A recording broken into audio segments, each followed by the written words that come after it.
Halo guys, kembali lagi bersama saya, di channel, Kita Analis. Pada video kali ini, kita akan membahas, beberapa pertanyaan, dan jawaban, seputar laboratorium kesehatan. Tidak pernah lupa, saya selalu mendoakan, agar kalian, dan keluarga bahagia selalu.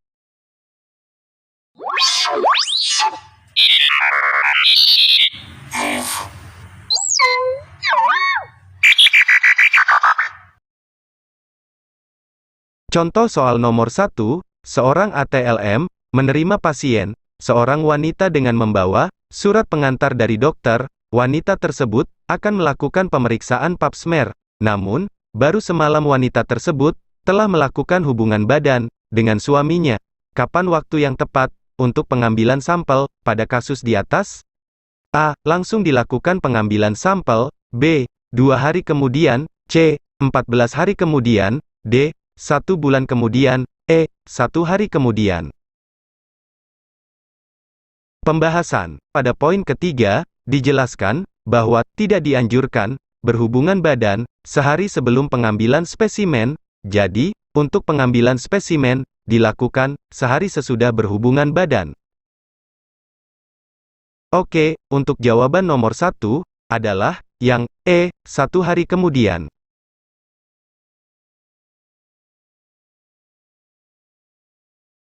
Contoh soal nomor 2, hasil hitung jumlah trombosit, menggunakan alat otomatisasi, dipengaruhi, oleh beberapa kondisi klinis, hasil yang menyebabkan, trombositosis, terjadi pada keadaan A. Giant trombosit. B.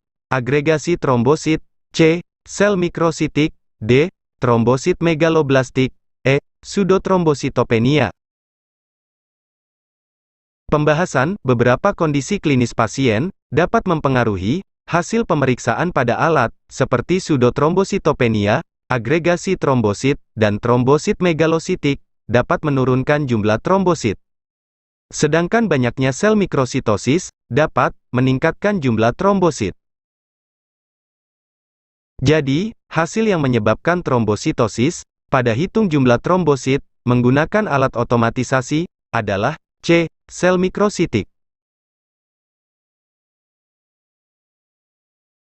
Contoh soal, nomor 3, sebutkan metode, yang digunakan pada, pemeriksaan hitung trombosit, dengan menggunakan alat otomatisasi, berdasarkan ukuran sel. A. Metode impedans. B. Metode flow cytometry. C. Metode fluoresensi flow cytometry. D. Metode absorbansi. E. Metode otomatisasi. Pembahasan. Prinsip pemeriksaan hitung trombosit, menggunakan alat otomatisasi, ada 3, yaitu, 1. Metode impedans. 2. Metode flow cytometry. 3. Metode fluoresensi flow cytometry. Alat otomatisasi dengan metode impedans, yaitu, menghitung sel, berdasarkan ukuran sel, sel dalam darah, akan melewati, orifice atau celah, di mana sel tersebut, akan melewati celah satu persatu, dan mengganggu aliran listrik. Ketika melewati celah, besar gangguan aliran listrik, sebanding dengan ukuran sel.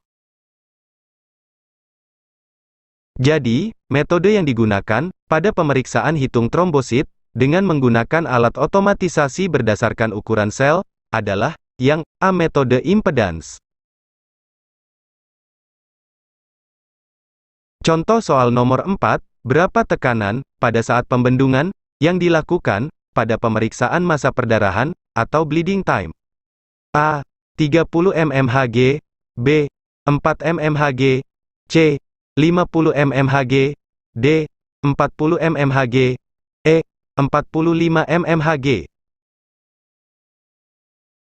Pembahasan. Metode yang disarankan, adalah metode IV, karena pada metode tersebut, dilakukan pembendungan lengan, pada tekanan 40 mmHg, sehingga, terdapat perlakuan yang standar, pada pembuluh darah kapiler, yang dilukai.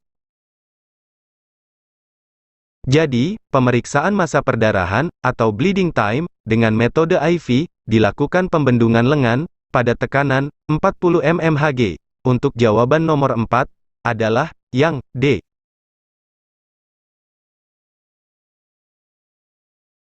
Contoh soal, nomor 5. Tempat penusukan, untuk pemeriksaan massa perdarahan, metode Duke dilakukan pada A. Kuping telinga, bagian bawah, B. Tumit kaki, C.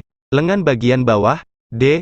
Pada jari tengah, E. Cuping telinga bagian dalam. Pembahasan. Teman-teman ATLM, silakan pahami poin-poin berikut ini.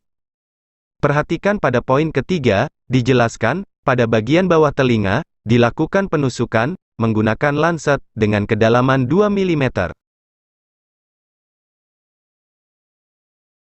Jadi, tempat penusukan, untuk pemeriksaan massa perdarahan, metode Duke, dilakukan pada A. Kuping telinga, bagian bawah.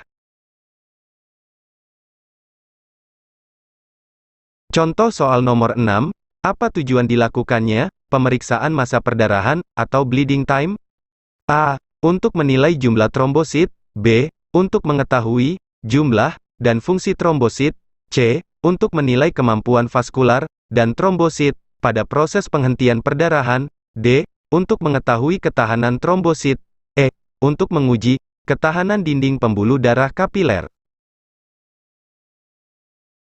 Pembahasan. Pemeriksaan massa perdarahan, atau bleeding time, dilakukan untuk menilai kemampuan vaskular dan trombosit pada proses penghentian perdarahan.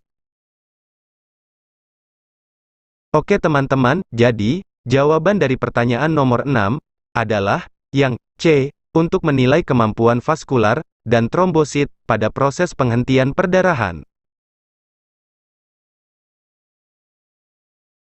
Contoh soal nomor 7, pada proses pengambilan darah, tekanan turniket yang terlalu lama, apa pengaruh pada hasil pemeriksaan PT atau prothrombin time? A. Hasil PT memendek, B. Hasil PT memanjang, C. Hasil tidak terbaca, D. Tidak ada pengaruh, E. Terjadi positif palsu. Pembahasan. Teknik pengambilan spesimen harus dilakukan dengan benar dan sesuai dengan standar. Tekanan pada turniket yang terlalu lama menyebabkan beberapa analit keluar dari jaringan dan masuk ke dalam darah, sehingga menyebabkan hasil PT dan APTT memendek. Oleh karena itu, pemasangan torniket sebaiknya tidak boleh lebih dari 1 menit dan digunakan lengan lainnya jika pemakaian torniket harus berulang. Jadi, pada proses pengambilan darah apabila tekanan turniket yang terlalu lama akan berpengaruh pada hasil pemeriksaan PT menjadi memendek. Jawaban untuk pertanyaan nomor 7 adalah A. Hasil PT memendek. Contoh soal nomor 8, pada pemeriksaan APTT, ditambahkan reagensia yang mengandung aktivator plasma dan fosfolipid. Apa fungsi ditambahkannya fosfolipid tersebut? A. Sebagai pengencer darah, B. Berfungsi sebagai pengganti trombosit, D. Berfungsi sebagai jalur bersama, C. Sebagai pengganti faktor intrinsik, D. Berfungsi sebagai antikoagulan. Pembahasan. Pada pemeriksaan APTT, ditambahkan reagensia yang mengandung aktivator plasma dan fosfolipid, di mana fosfolipid berfungsi sebagai pengganti trombosit. Jadi, untuk pertanyaan nomor 8, jawabannya adalah yang B, berfungsi sebagai pengganti trombosit.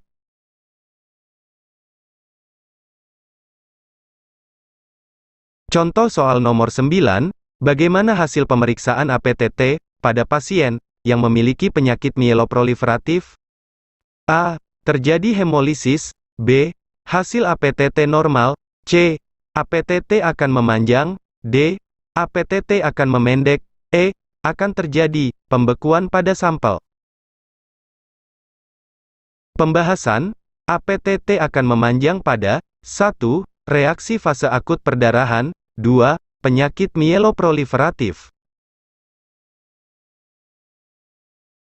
Jadi, hasil pemeriksaan APTT pada pasien yang memiliki penyakit mieloproliferatif akan memendek. Jawabannya adalah D.